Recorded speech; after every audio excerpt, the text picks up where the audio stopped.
Was it as triumphant as anticipated, sir? It should have been. It was partially, it had flashes of triumphant, and then it had flashes of bleh. But really, that's how wrestling goes. Flashes of triumphant and then flashes of bleh. Oh, with your description, I thought you were talking about your lovemaking, but no, we are talking about wrestling. All right. I mean, a little column A, a little column B. Some listeners might be able to chime in on that. Well, maybe. Let's actually go. Why don't you comment below? Anyone who might have insight, just go ahead and lay it out there. Just air out any and all dirty laundry. It might be the first time we actually get comments. Oh, that would be funny if that's how we kicked it off. I'm okay with it. Whatever. I humiliate myself enough. By the way, I miss you today, Pete. We're back to virtual. Yeah, and that's on me. I'll take the heat on this one. I got a call a couple days ago, and it said, "Hey, you feel like getting tased?" I was like, "Well, I guess if it must be done." And then I get notification yesterday evening. "Oh, hey, we'd like to tase you a couple hours earlier than anticipated." So I had to work you in virtually. Yeah, there was a brief period of time in high school when we had a party at my buddy Tony's house where a female friend of ours left her taser at the party on Friday or Saturday night. And then for the next week, anyone that entered Tony's house got tased. And so I got tased like 5 or 6 times over the next week and a half. So I understand. Well, and I wish it was just a made for personal consumption style taser. Yeah. I think I'm getting full prongs and skin and some increased voltage. So, it should be ours was our run of the mill, just shake it off, got a little aggressive tase, yeah. Yeah, more of a burning sensation when all is said and done. Yeah. So I mean, you can let the people know the pigs are the ones that are going to tase you, bro. Trust me, they're not very popular right now. Oh, I know. Now would be the time to capitalize on something like that, I suppose. Yeah, I can come film it with my cell phone if you want. Yeah, I'm going to need a crowd of bystanders just to be around to film this thing. Don't interact, don't help, just film. Police tase trainee just a little too long. Oh yeah, I wonder what had happened. I think 5 seconds is the kind of the standard, but if they get to 6 or 7, I think I get to claim brutality. Yeah, you get to sue and you win. Clearly. Yeah. Oh, but yeah, man, I think the intent of the intro was to discuss wrestling. You got to hop back into the ring, yeah? I did. Yeah, Friday was the first show back in kind of the Midwest-ish area. So my buddy Merle, who rents rings out, actually had messaged me a while back saying, "Hey, I'm going to start doing some Friday shows in June." He planned them, and then a few of them had to be canceled because of all the restrictions and whatnot. And then he's like, also, he'd asked me like, "Hey, if you show up, do you want to go ahead and write the show?" So I was like, "All right, yeah, I'm going to show up. I'm going to write this show. I'm going to try a new kind of character-ish thing that I've been wanting to try." So yep, that was the day. So I took my trainee up with me to the show, and it's kind of like his first. Oh, come on, young boy, please. My young boy. I took my young boy up to the show, and it's kind of his first wrestling road trip. He's a big part of this story now. So we go up, we start training ahead of time. Scotty Young shows up, helps him train ahead of time too. I go ahead, I'm writing down all the people as they show up. I'm trying to get this show on point. And now the show we did is in a city called Bourbon, Indiana. And do you know where that is? I only know where it is because of its proximity to State Road 31 and its super sweet name. Okay, great. I'm surprised you even know that much. Let's just say not many people know where Bourbon, Indiana is. Fair? Yeah. I tell you what, if you have any idea where Warsaw or Goshen are, which I think maybe Culver, then you've kind of got the triangle that Argos lives in, but I don't imagine any of those 4 places sound familiar to anyone. Yes, perfect. So that's the type of city we're in. That also made us very curious of how many people are going to actually come out to a show this soon. Also, there wasn't a lot of promotion on this show, and it was just kind of a shot in the dark, right? But maybe a few people isn't bad because we still want to keep social distance and whatnot, right? So we show up. I just want to tell you, Pete, there were about 15 fans. They were far from raucous. So pretty much we were doing like those shows that WWE and AEW have been doing in front of like 15 wrestlers, but no actual fans. So it wasn't the usual suspects that you see at a lot of White River wrestling shows and other local shows where these kind of newbies. Well, there were one or two of the local South Bend fans there, so I love them, and they tried to get into it a bit, but really there were only like two kids that kept yelling, and that was it. And they were really annoying. I was actually a good guy, and I still at one point had to just turn to them and flip them off. You know what I mean? I gotcha. Yeah, Sometimes the face has to take some heat. yeah. So and hey, so by the time the show came around, there were like four really good wrestlers there. Then there were like four, five kind of decent wrestlers there, guys that looked like they might be good. Then there were a handful of quite bad, Pete. Mm. I wish I knew some of your friends better to where I could just pick out a name and they know I was joking. Mm-hmm. I tell you what, I haven't seen good old Scotty in a while. So you had some talent, and then you had all this collective Scotty Youngs of the world who Yep, don't know much about wrestling. exactly. There were some Jake Owens and some Russ Jones. Unfortunately, there were a lot of Scotty Youngs. All right. But Terrible. yeah, to be honest, you know what? I had to put myself and Scotty Young in the main event because, we earned it. By So default. yeah, we earned it. So it's like, you know what? I'm going to give him a killer main event. I had a couple other matches I thought were going to be good. I put those together. All things considered, I think I put on a really good show in Bourbon with what I had to work with. The promoter of the show, Merle, came up to me afterward. I was like, man, that was definitely the best show it could have been given all the talent we had. By the way, this show with 7 matches, there might have been a match between two mentally handicapped people. And I will be completely honest in saying not the worst match on the show. Oh, well, that's interesting. Yeah, not the worst match on the show. The opener was I gave two young kids 6 minutes, and before the show, they were doing some cool looking stuff in the ring, and I thought, you know what, they can have a good 6 minute opener, and then bell rings. 14 minutes later, bell rings again, and they come back to the back, having gone over double their time and butchered and killed the crowd that was non-existent. And then I had to send out two mentally handicapped guys and to do the job better than they did. So the timing thing, I'm sure Mm-hmm. comes with experience. So if you would have told me, yeah, they went like 8 minutes and we were a little annoyed. I mean, yeah, you got to probably cut them a break, but going Mm-hmm. more than double their time, how does that happen? See, that's the issue. Yeah, when you're young, you have a bad sense of time. However, within reason, you know that you didn't go 6 minutes.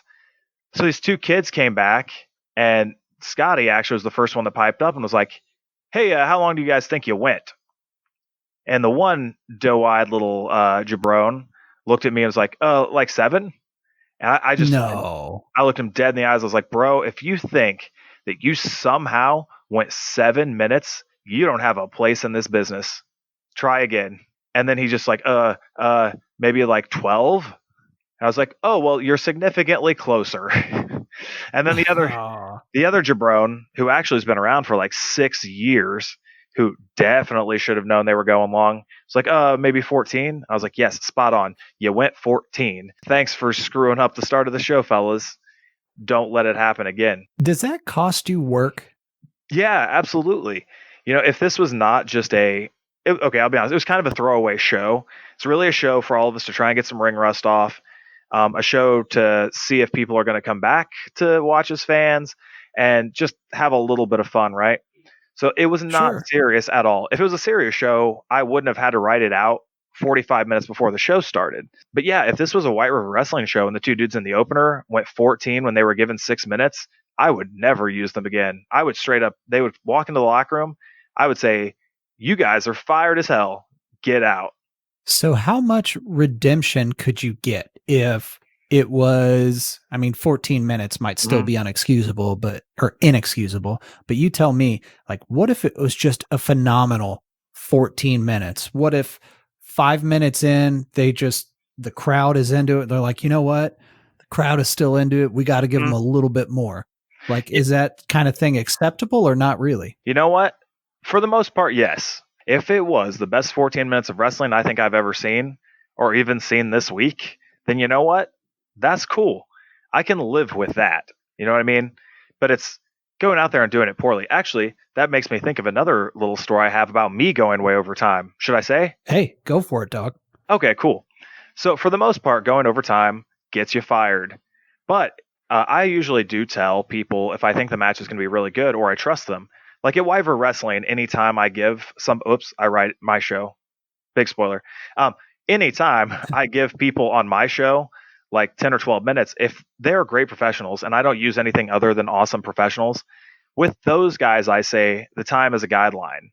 And I usually tell them, like, hey, if the crowd's firing on all cylinders, you can keep going. Just don't go to the point where it's going to make the match bad. So, I've had guys on my shows, I put 12 down and they go 15 or 16, and it's awesome. Like, if Hakeem Zayn and Ace Perry go 5 minutes long, which they have before, that's cool.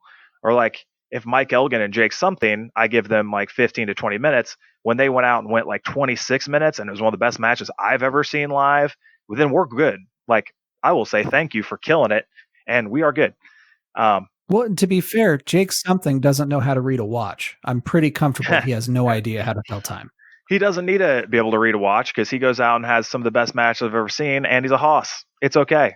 Yeah, Uh, I'm not going to say that to his face. yeah, He's much bigger than I am. I wouldn't recommend it. But small story about me going overtime.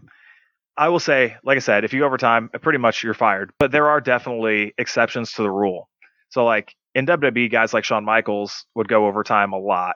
Or like if the Undertaker goes overtime, or if The Rock or Stone Cold go overtime, that's fine because they're the main event, like they're the star. So there are acceptable times to go over. When you're the two young kids lucky to be booked, it's not the time. But last year, I want to say, when did I go to Europe last, Pete? August, September, October, something like that? Sometime when it was warm. Yeah. Yeah, yeah, it was still nice-ish outside. So I went to Denmark last time because I'm a world traveler. I've been several times. I had pretty much asked the promoter of the show, who's a buddy of mine, like, hey, can I work with this one person, my friend Nitro Green? It's like, we can go out there and kill it. I also told him, like, hey, dude, I'd really love it if you gave us like 20 minutes to go out there and just kill it. He's like, okay, man, you got it. So there's another guy that actually is the booker of the show. He's another professional wrestler. I'll just say his name. His name's Sebastian. He probably won't hear this, but if he does, whatever. We'll talk about it later. We'll meet Sebastian, him in a locker room sometime. Take it yeah, outside. I'm not scared of him. It's cool. So Sebastian, I think he was the champ of the company at the time too. He's the booker, so he's telling everybody their times. He's writing the show, whatever. And he's a cool guy, but he's not my caliber, Pete. So he's running down the card before the show, and I don't know if he told us we had like 10 minutes. I think he told us we had 10 minutes. But on the show, he also told a few matches that should have had 5 minutes that they had like 15 minutes. Then there were two 5 minute or 6 minute promo segments. Now, a good promo segment is never going to be 5 minutes long unless you're The Rock. If you're Mick Foley or Stone Cold Steve Austin, maybe even some people today like a Becky Lynch or a Seth Rollins, like, you know what? Yeah, 5 minutes you might be able to do. But on the indies, let's just say 30 seconds to 90 seconds is probably all you need to get your point across. It'll just get monotonous and terrible afterward. Well, Same. even as a casual fan, I could tell you that if you're indie shows I've been to, if you're going more than about 30, 45 seconds, I've checked out and I just think you're cheesy because at Mhm. that point you've stammered and stuttered through something or you're relying upon crowd interaction and you're just not delivering what you intended to when you started. See, you get this, and you're not even a smart mark, right, Pete? So, but you get it. So, anyway, it's the same thing. Like a good 4 minute match is probably better than a okay 5, 6, or 7 minute match, right? I go up to my buddy, the promoter. I'm like, hey, dude, listen, you need to give us 15 to 20. It'll be the best match on the show. You know that. We're going to kill it. We need 15 to 20. He's like, okay, hold on. He came back to me a few minutes later. He's like, you know what, man? My match is 10 minutes. We'll go 5. I'll give you that extra 5 minutes. I was like, okay, cool. Thank you for the 15 minutes. Also, I want to let you know if we're killing it, I'm going to keep going. I'm planning on this thing being 20 because we can do it. He's like, it's okay, brother Jake. I trust you? I'm like, okay, cool. Sebastian, on the other hand, did not like this idea. But I'm more sometimes now that I'm 16 years in the business. As of this weekend, I will ask for forgiveness later because I'm getting ready to go have match of the night. Nitro Green and I go out.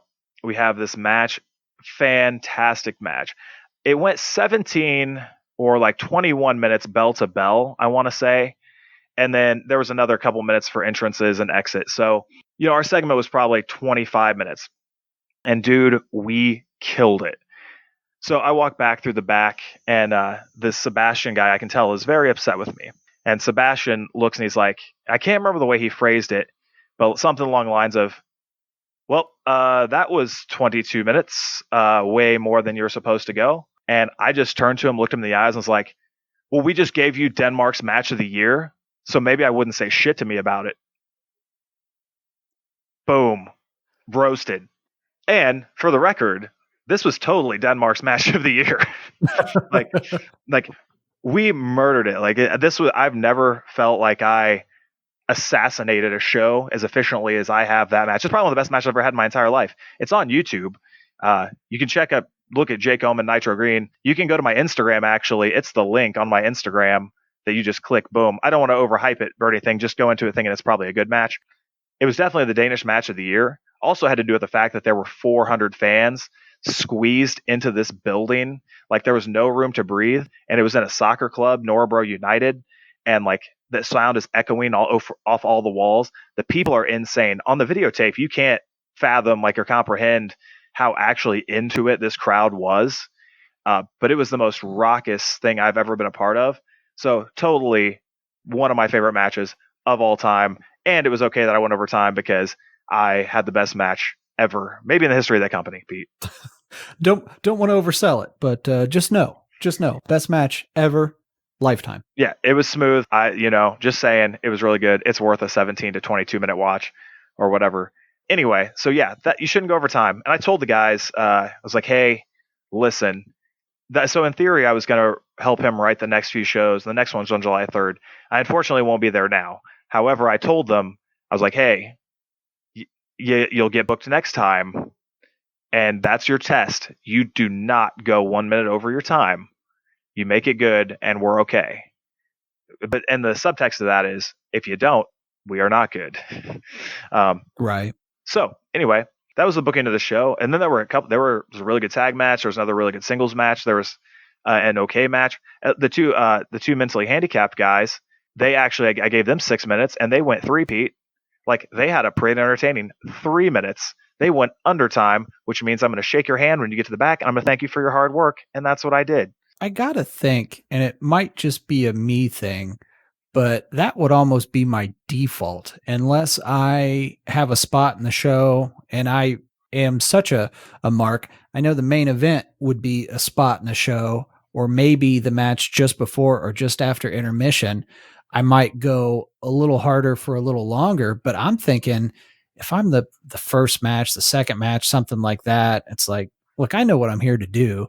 I got to keep the crowd into it, keep the show moving along. I have to give a good performance, but at that juncture, I know I am not the dude that everyone paid to see. There's going to be people who did pay to see me, but I can't imagine it's going to be a majority of the crowd because otherwise I'm going to have a different spot. So why wouldn't I just go and think I'm going to nail this second round? I'm going to make it a memorable 4 minutes, but I got to keep it moving because the show isn't about me. Like I just struggle when people don't have that mentality. Yes, that's exactly it. And that's the criminal sin committed at every show I've ever done in pretty much 16 years. Is there's somebody who kind of goes into business for themselves and tries to make something cool happen and get all their flashy moves in, and it doesn't help the show at all.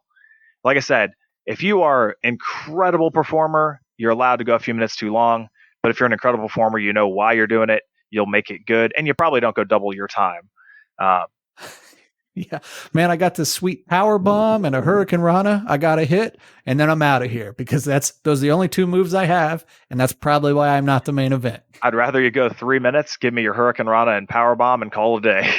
Right. Yeah. So we did the show. That was really good. My trainee, I think he learned a lot. Whatever.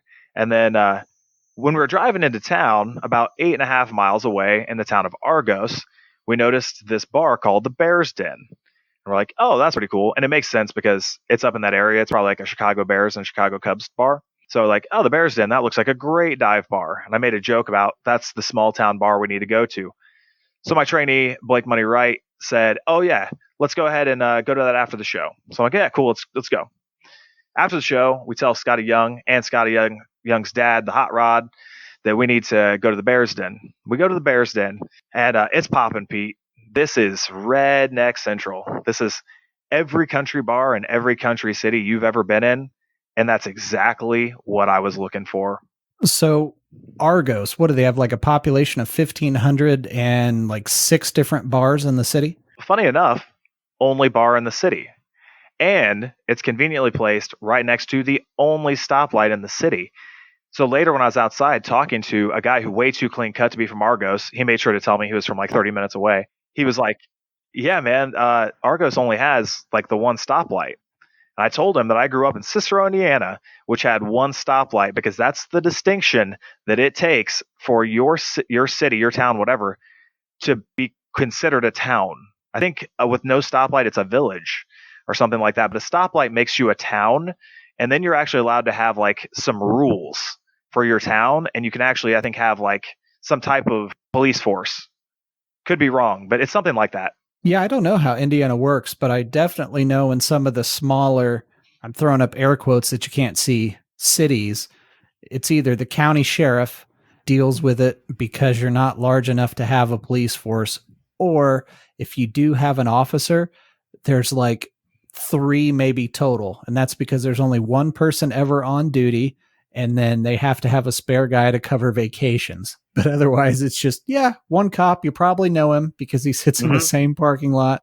He goes to the same spots. He's probably at your kid's graduation because your Yep. town is so small. Everybody knows Yep. everybody. Exactly. So Argos, one stoplight. So we're in there. We go in, and we're having a good time. And I'll start it off with we take a look around. A lot of rednecks, a lot of dudes who look like they might not like us.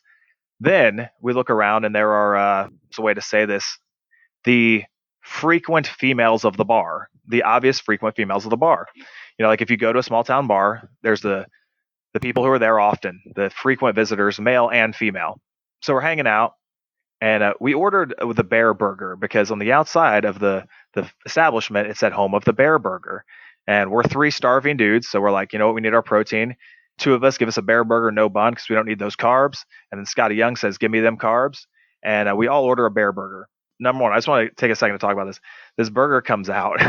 We all take a bite in, and Scotty Young takes a bite. He's like, "Oh my god, this is the worst shit I've ever had in my entire life." Sits it No, really? right back down into its little like the little paper holder gimmick they gave us, right? So take a bite with my fork, and I'm like, "You are 100% right. This is the worst thing I've ever tasted." It was number one. It felt like room temperature, but it was so greasy. It just felt like I ate straight grease. And then Blake actually was like, "Oh, this is pretty good." um, Blake just doesn't have standards. I think if people met Blake, they might get that. He seems polite, he seems nice, but I don't know that he's looking for gourmet either. hey, he's our most loyal listener, so you can shout out to him right now. He'll answer any questions you want. A lot of that was pretty complimentary because some of the folks on the circuit are kind of toolboxes and into themselves. So I would rather Blake maintain his childlike innocence for a while longer. Oh, he's a great guy, but we're going to get into his childlike innocence here in just a minute. So we so Scotty Young takes a bite of his burger, sets it right back down, but he sets it back down, and his dad says he'll eat it, so shoves it over to him. But the waitress sees that interaction right as she's walking up to us and is like, "Did you not like it?" He looked her right in the eyes and was like, "That was the worst burger I've ever had in my entire life. I could not eat it." Dude, the look on her face, the pure shock was hilarious, and she was offended, Pete. I also think she said she cooked it, Ooh. and she was like, "I've never heard someone that say they don't like the Bear Burger." And he's like, "Well, sorry to be the first one. It's awful." uh, it was pretty funny. Her This is name, what put him on the map. Come on, man. I know, right? And her name was Bobby because she quizzed us on it later. Um, she was actually pretty good with our names. The nice thing was, so they gave us a little like paper kind of hot dog or hamburger holder gimmick like you would get at a baseball park. She'd actually written personalized like notes on the bottom of it, like little things to Blake and Jake and to Scotty. And although she handed Blake's to me and she handed mine to Blake, but it's cool. Our names rhyme. Every drunk person at a bar loves to say that fact when we tell them our names are Blake and Jake. We go ahead and eat. It's awful. Eventually, Blake is like walking around the bar for a minute, like going to the bathroom or whatever, and veteran female of the territory pulls him aside. And the veteran female of the territory.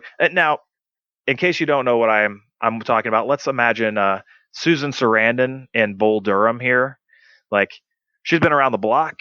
Everyone knows that. Everyone has had a chance, and there's some good stories that have come from it. But she's still here at the bar every night. You know what I mean? I am just going to go on a limb and say if you're a younger listener and you're just not familiar with the cinematic experience that is Bull Durham, it's worth your time. It's definitely Hmm. worth your time. And the movie can be applied 100% to professional wrestling. In fact, I believe that Billy Rock, very skilled and awesome pro wrestler in Indiana who has a training school, used to have his students watch it for a lot of reasons. But yes, so Susan Sarandon, the blonde version, uh, tries to whoa Blake, right? So they have a really good time, like talking and hanging out. Eventually, at one point in the night, she like just jumped up to him into his arms, and he was carrying around the bar. She also made sure to mention also like, oh, I got 4 kids, right? But it doesn't show. And he's like, absolutely, of course it doesn't. It did a little bit, Pete, just just a little bit. To no one's surprise, we kind of figured. Yeah, yeah. And then we're hanging out there having a good time. We make friends with all these redneck guys. At one point, we go outside, and I thought we were going to leave, but we go outside, and I'm talking to some other dudes. 2 people, they like storm outside real fast. They're talking trash to each other. They each get into their car, and they're like, I'm going to smoke your ass. Both of these people are plastered. They hit reverse, pull out onto the street immediately, go to the stoplight, and then race away into the darkness. Just, they gun it. So they just didn't have what it takes to follow through, or what? No, they got in there, boom, and just like gunned it, like they were talking about street racing, and they went out, they got out there, and they street raced. Oh, shoot, I misunderstood. I thought you were talking there was going to be some fisticuffs, not street racing. No, no, it was a guy, and then this girl.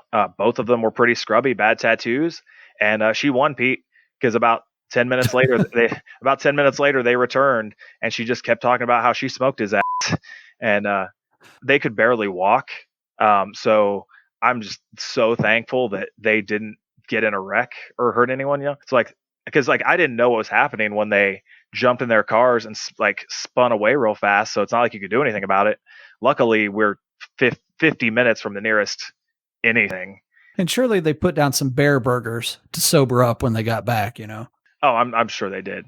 So yeah, we're hanging out. We're doing this. We're chatting with everyone. Eventually, there was pool being played, and a lot of guys who took pool too seriously. Then there were a few other females of the territory that were trying to pay us attention, and I kind of just had fun blowing them off. But my young boy had a lot of fun chatting them up and whatever. In fact, 2 of them got real jealous over which one was trying to you know get Blake's digits or whatever. So he definitely felt like a pimp. Ric Flair is his hero, and there was a little bit of flair in him that night. So I'm curious to see how his career goes from here on out. That's the life he wants to live. I'm going to have to try and control that a bit as the DD. But yeah, we'll see, man. I'll let you know. There might be some good stories coming up on Off the Cliff Pod, thanks to Blake Money Wright, aka BMW's aspiring professional wrestling career.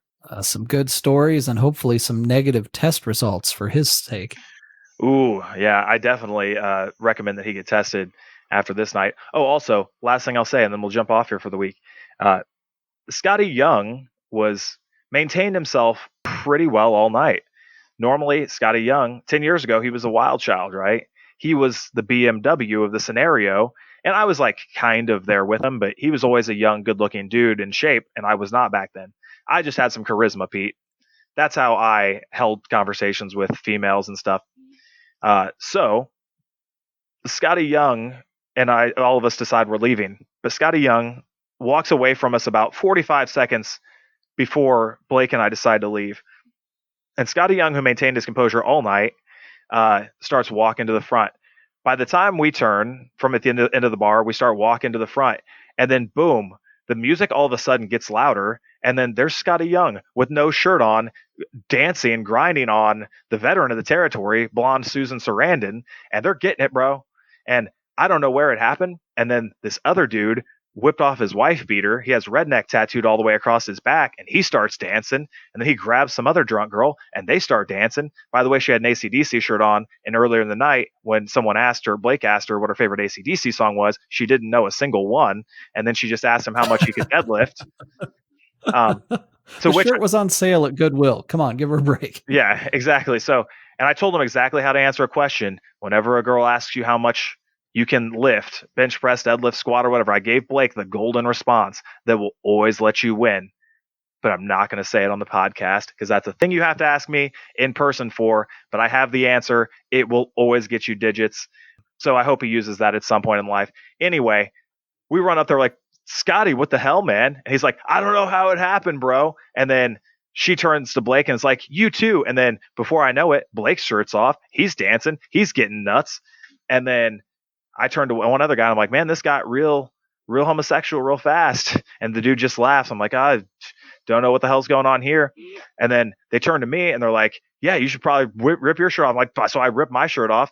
So, drunk Susan Sarandon can take a picture, and then I throw my shirt back on inside out because I want to get out of there as fast as I can. And then we all storm outside, get in our car, and then race down the road. And that was the return to wrestling, and more importantly, the return to after parties and the pseudo debut of BMW in the pro wrestling scene. His first match is this Friday, so it's all uphill from here. Is Susan going to make it out to that one? I don't know. I'm sure he got her digits or she followed him on Instagram or something like that. So he should probably tell her to come out and be a paying member of the territory. There's also a phrase called servicing the territory, which I will not go into. But what it means is make sure that person comes out and pays and sees you wrestle. Well, I think you got to give your young boy Blake, an IG promotion on the show, don't you? I mean, he's been the butt of this story. All right. Well, actually, yeah. Hold on. In that case, while I'm looking up his, I'm going to say thank you for listening. Make sure to follow us at Off the Cliff Pod. Make sure to follow Pete at Multimedia Hustle, myself at Jake Oman 2012. And looks like you can follow my trainee here, who will essentially be the newest performer in the business, at Blake_Wright. And make sure to give him some love. Oh, wait, hold on. Is it 2 underscores? Bro, why would it be 2 underscores? It's 1 or 2. It can't be. You better find him. What a noob. Yeah, man, we're going to have to make that easier. I think it's going to be at Blake Money Right when he starts wrestling, so that's better. Just follow that.